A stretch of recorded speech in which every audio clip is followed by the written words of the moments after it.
You are about to get your property appraisal in the mail, and one local family says do not believe everything you read after a mistake caused them to pay more for their taxes than they should have for 30 years. Now, they tried to get their money back, and while consumer reporter Steve Noviello is on your side, he says the law is not. It starts back behind this tree line. For Lisa Shear's mom, Look at that smile on her face. being a landowner was a great source of pride. It meant everything to her. For 30 years, she worked hard to pay her mortgage, keep up with her taxes. She came from a poor family. She worked hard her whole life. So one day she could leave her home and 6 acres of land to her children. She did it all alone, and I'm so proud of my mom. But here's the problem. Take a look from above and it's easier to see that 6 acres of land. Turns out it's actually less than 2. It had been incorrectly recorded decades ago and never fixed. When we found out, she was devastated. The mistake was discovered just recently when she sold a piece of her land to a neighbor. The sale triggered an appraisal and a recalculation of land size and value. I don't know where the mistake come in, what year the mistake come in, but what it means is that for 3 decades, her mom paid taxes on land more than 3 times the size and value of what she actually owned. This is 2010. We combed through back tax records, and sure enough, 6 acres. year after year after year, This is 99. the bills came, all inflated, and she paid every one of them in full.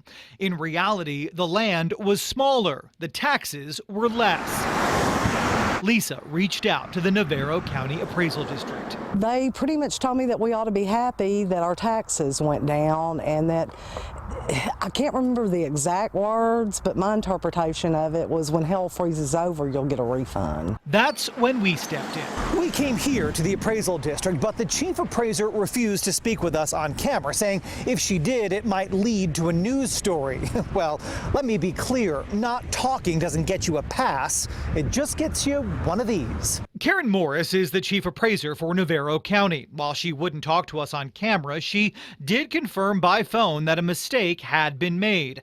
Lisa's mom, who at the time of our call was dying of stage 4 lung cancer, had overpaid her taxes for years. Turns out there was room for a refund. But listen to this. Regardless of how long you overpay your taxes, when it comes to getting a refund, state law limits you to 5 years. We hate it for everybody. Mike Dowd is the tax collector for Navarro County. His office much more cooperative and key in helping us to quickly get back all of the money the law allows. In this case, it was overlooked apparently for 30 years. But because of the limits of the law, Lisa's mom was refunded $1,385 is a refund for her overpaying taxes for 30 years. She died a week later. I'm furious. I'm furious with Navarro County, because if they've done this to my mom, there's no telling how many people they've done this to. Adding to the outrage, while the law only allows consumers to collect 5 years of a refund for overpayment, the same law allows the county to collect back 20 years when you underpay. If the government gets to go back 20 years, then I think the law for us, the people, should go back for 20 years. But unless the law changes, that's not happening. In the end, Lisa's mom did get her wish. She left her land to her youngest son. He's gonna try to get it cleaned up and built up and make a life here. Keep it in the family. Which is where its true value lies. The advice for consumers: check all of the information on your tax bill carefully, not just your land and home value. While it's the county's job to appraise your property, it's up to each one of us to double check their work. I'm Steve Noviello. That's my 2 cents. Spend it wisely.